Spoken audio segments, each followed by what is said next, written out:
Hi, and welcome to this presentation. Why you should start with Microsoft Dynamics 365. My name is Thomas Laine, and I'm a sort of a business specialist on Dynamics 365, working with Business Central, Sales Professional, and Customer Service Professional.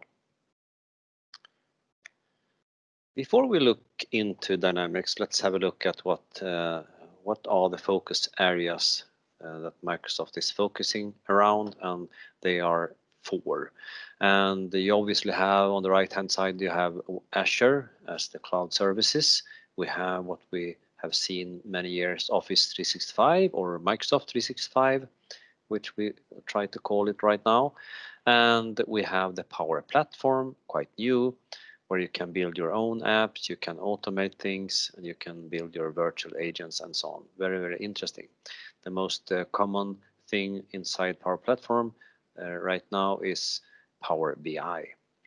What you also have is Dynamics 365, where you have different kinds of business applications, and we will go through them in a minute. But why do customers invest in Dynamics 365? Well, the number one reason is that it fits perfectly together with the whole Microsoft environment. So instead of having islands of data, you can bring it all together and have sort of one database for it all. So bringing it all together, we skip the islands of data, we have one view of the customer and so on. So it works perfectly well together, and this is the strongest argument for Dynamics 365, I believe. Dynamics is also growing a lot, so it outgrows the market by 3, so 47% growth. That's quite amazing. So we really need more partners to work with the Dynamics 365 applications.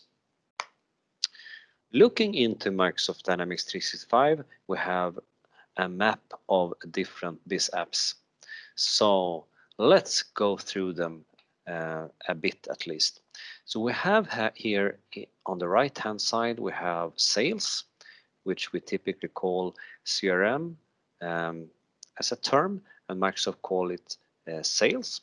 Dynamics 365 is sales professional, sales enterprise, and so on. We also have customer service or help desk, as some customers prefer to call it. We have field service, quite self-explained.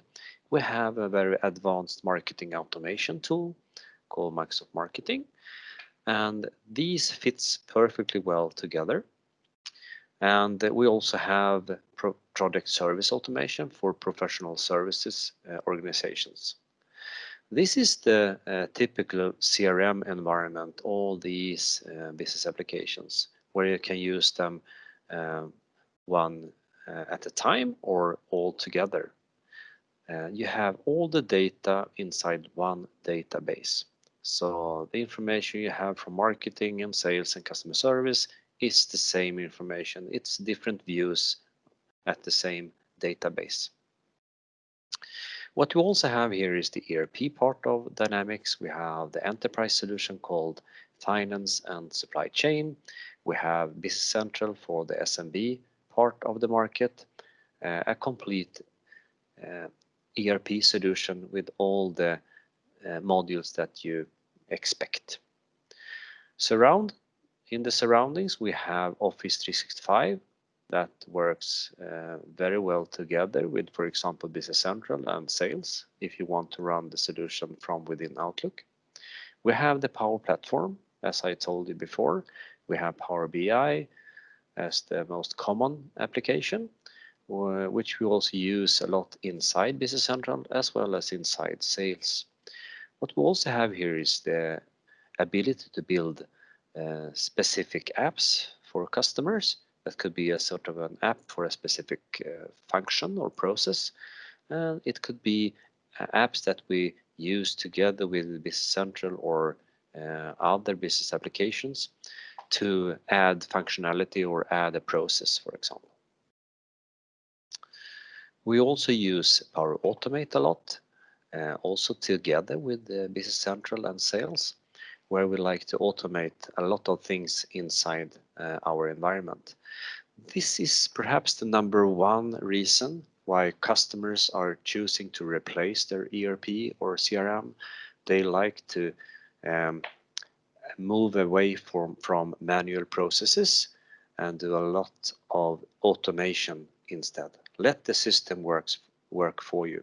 So you can do that either with functionality inside the business applications, but you can also be more advanced and use Power Automate to really go beyond what you think was possible.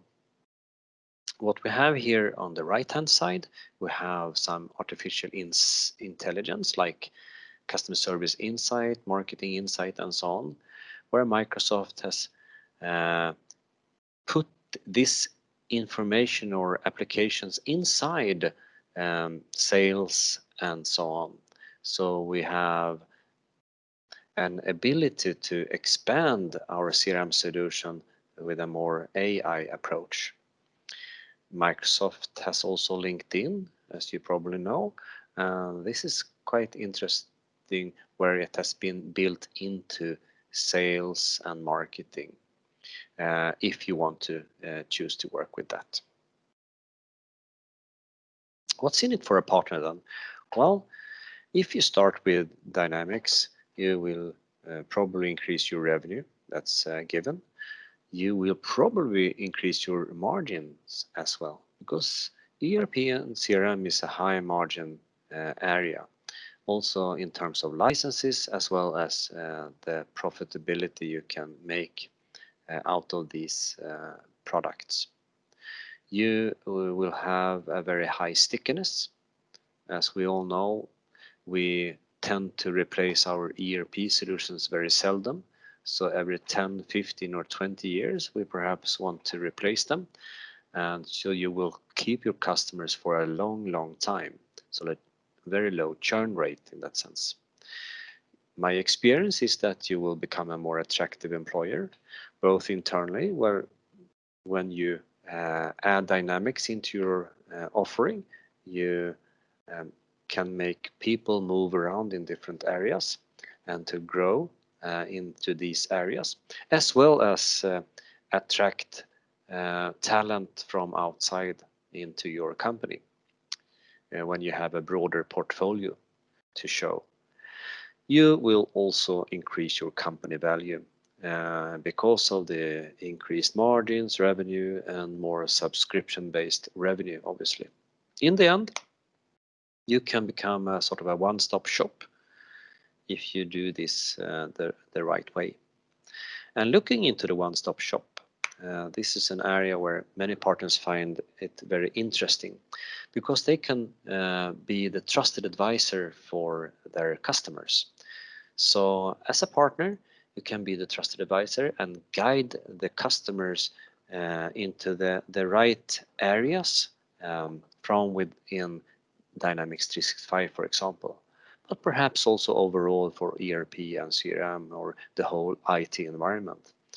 So even if you perhaps will not be super focused on all the areas inside ERP and CRM, you will probably have a general knowledge that is quite useful to this when you discuss with your customers.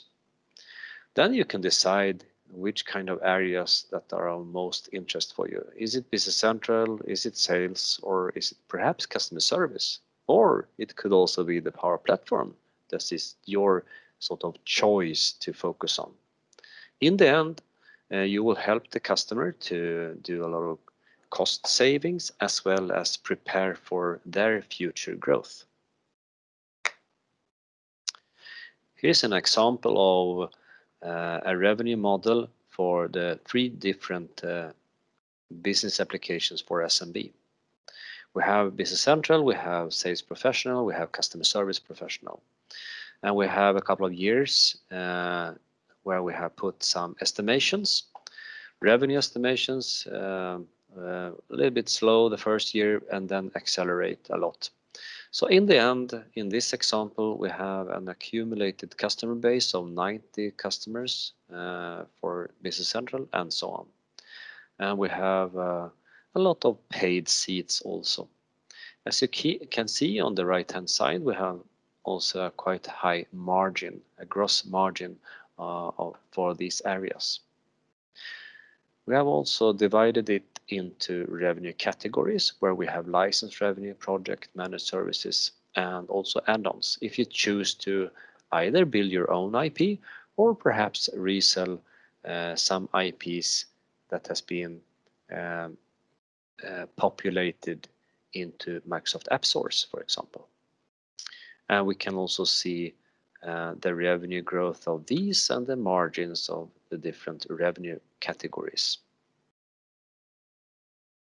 So there are certainly many reasons to start with Microsoft Dynamics, but there are also reasons for you if you are used to work with Office 365. We have seen some substantial examples of revenue growth and margin growth of these customers. So customers that typically invest in Dynamics, they buy a lot more Azure, so you have a higher Azure penetration.